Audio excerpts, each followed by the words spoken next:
Sebastian back with the Card Guys, and I just want to talk to you guys about my tournament report, how I got second place at the Calling Las Vegas with Chain. We just uploaded the deck profile if you want to check out the exact deck list and everything that I ran. This video, we're going to get into how every matchup went. I have all my matches written out here. What exactly was the sideboard plan? What was my plan and my thinking going into every single match when I saw the hero revealed, then actually playing through the match, and of course, the pressure of Top Cut, the pressure of my first ever competitive event. I did one other event in January 2020, a DBS event. That was like my first ever event. Didn't come super prepared, but this was my first ever event with a team prepared with a deck list that I thought could make it to the finals, and it did. And I'm super excited, so I just want to get into it. First off, we're going to get to every single matchup. So round one was Axe Story. Who was the Axe Story player? It was Chris Gilbert, the Axe Story player. I didn't know it was who he was because I haven't seen his face before. He just presented me. He goes, "I'm playing Dory," and presents his hero in a pile. And I go, okay, this is Axe Story if he's not showing me the Dawnblade. So I sided in all my control stuff. I wasn't going to take a chance only leaving in the 60 card aggro list. I'm like, nope, putting in the Unhallowed, the blue one, the extra Rift Binds, the Eclipse, and everything. And I played that just like you would any mid-range control game with Chain, and worked out for me. And the control package was enough to beat that deck. And I think I actually did end up making an Ursa in that matchup. And yeah, just like did the whole Riftbind combo, just pitched everything to the bottom, saw it all at the end. Round two was Prism. This was a mid-range Prism, more on the Herald beatdown side, and it was nice. Like it was a lot back and forth, a little bit. It was faster than most games. Did you sideboard versus this Prism the same as you did in the finals? Yeah, I actually did. Any Prism, I just went ahead and sided in the control package because I knew it slows down my game plan if they are aggro angels, but at the same time, I can't take a chance that they are or a control and then they just outpace me at the end because I'm burnt out. I actually did side in the control package, and that one was a win. Round three was another Prism match. I actually lost this match. This was my one loss up until the finals. I accidentally made a misplay at the end. It was a pretty standard like Herald beatdown list, so he was racing me. Obviously, that's where my control cards, they did get clunky, unfortunately, but it's something that you just have to put in every single Prism that you see. So the control cards made it a little bit more clunky, and then I did make a mistake. He was at 6 life. I did some kind of play. I think he started the turn at 12. I did a E-Strike or something like that. Gave a go again with Snapdragons. I was just so focused because I had a Howl from Beyond, a Rift Bind, and in my Banished, and I had a yellow in my hand and a blue in my hand. So I did the math. I'm like, I got just enough to go Howl from Beyond, play Soul Shackle, pitch the yellow, play Sword, and then with the last one go and Rift Bind to do a lot of damage. But I got a little bit ahead of myself, went ahead, made Soul Shackle, played Nebula Blade, attacked for 1. Obviously, he just went Vestige Block. Instead of getting a card out of his hand, he tanked the other 6 damage I threw at him, went down to 6, and then he just proceeded to double Herald or Protection me the next turn, and there was nothing I could really do about that. So yeah, and when I lost that game, I was actually super down. Like I went to Kyle, I was like, I suck at this game. I can't believe I swung the easiest like misplay to make with Chain, and I've been on the deck since May. I can't believe I forgot to like play non-attack before my Nebula Blade. But this just goes to show that just because you lose one, I told myself I'm going to make a misplay. That was the one game I made a misplay. I'm going to play perfectly throughout the rest. And that's what I did. Sometimes you just need that one game where you're just like, you make that misplay, so then the rest of the tournament you play perfectly. Just go one more in a row 8 times. However many times you need to get X1, that's how many times. Round 4 was a Chain Mirror. Actually, here looking at the notes, I was the final turn I was 20 and he was 6. So that one just goes to show he was on an older variant of the deck, and my variant just like kind of destroyed that. And that's what the deck was built to do. We built this deck to beat the Chain Mirror because this is what we thought we were gonna play all day. Day 1 did not play a lot of Chain, but day 2, oh my, we'll get into. Round 5 Bravo. This was a more aggro Bravo, so this is very similar to what Nam was running.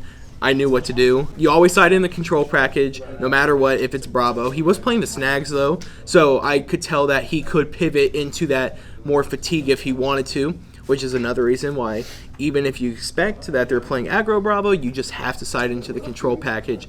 The whole sideboard thing was, if they can go mid-range, go aggro, you just side it in just in case. But that was a win. This was actually a pretty close game here. The life total was at the end. They changed because he kept blocking, taking a damage, blocking, and it ended up 10. I left the game at 10, so he actually was swinging at me a lot. Round 6, Chain Mirror. I don't remember the play-by-play of the game, but I just remember Chain Mirror, my deck did its things, and I won the mirror match.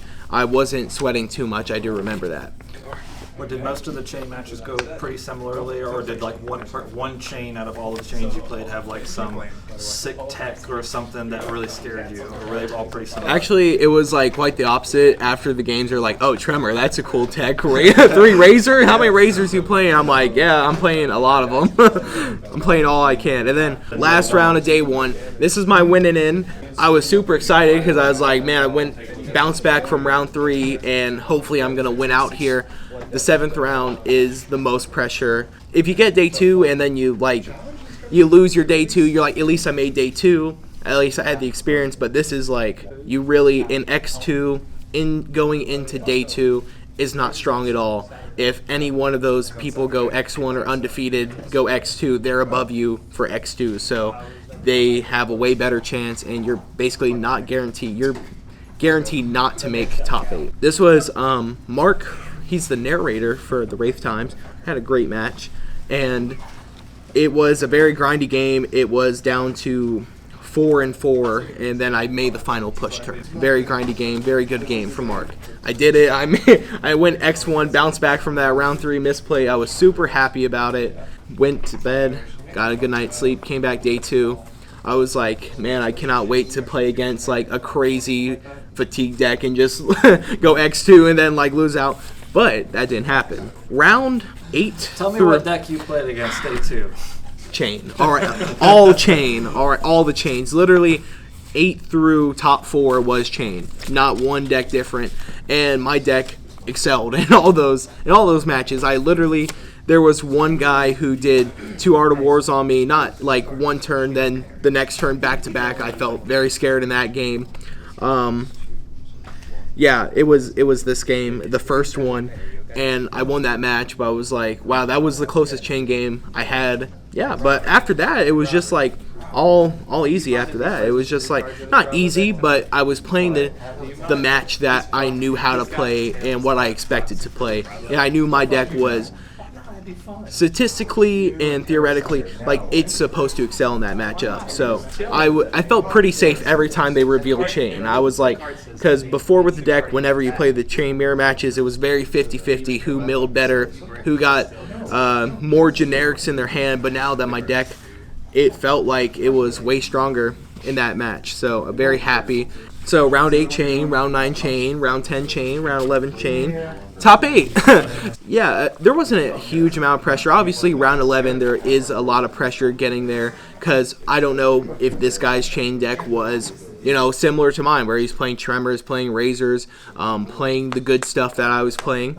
Surprisingly, after I went through, I didn't find one person who's playing a similar deck than me. So I was really, not like the only person, but I was one of the few people that I played against that had that tech in there. So I was very happy with that.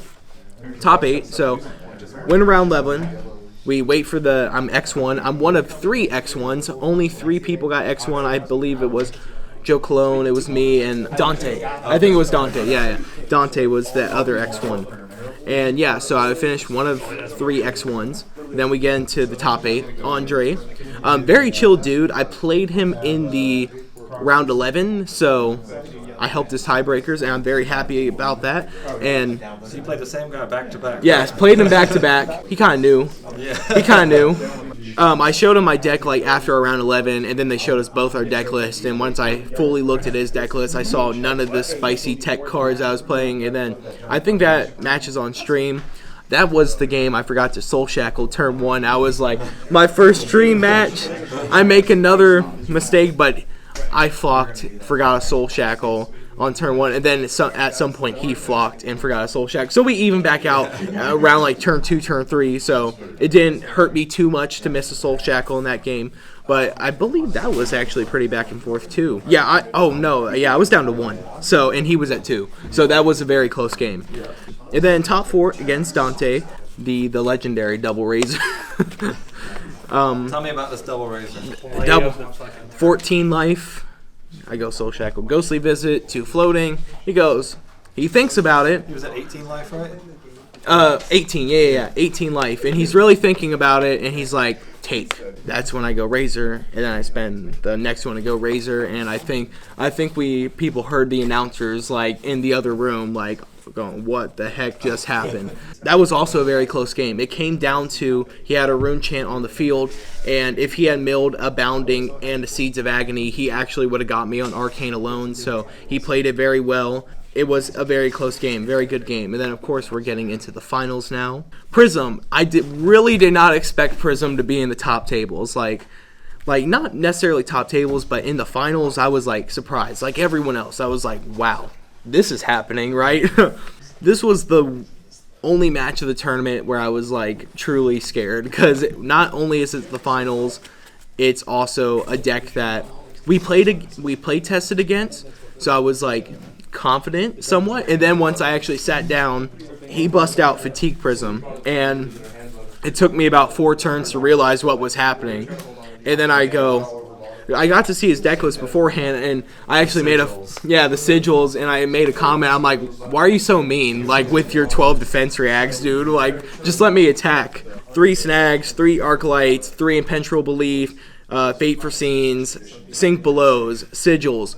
He was not messing around, man. Like, he knew what he was doing, and yeah, but the match was very back and forth. He sigiled turn 1. That was brutal. But then I got him back with a Lunartine Plunderer on his Herald turn 1, so that was good for me. But it was a very back and forth match. There was a couple turns where I was doing very, very well, and then at the end of the game, I just kind of he did his job. He fatigued me out, and I had the Ursur, and I was hoping that he would draw a hand of, Aura, and the Ursur would win the game. But the turn he got rid of the Ursur, I believe he drew into Aura. So, or like all but one. But hey, it was a great game. Some people were asking, like I saw them on Discord and on Facebook asking, why didn't you just hold off another turn and just riff that last turn with the 6-7 Seeds of Agonies? Why didn't you just hold off one more turn, try to get an Unhallowed, get one of the Howls back, and go in from there?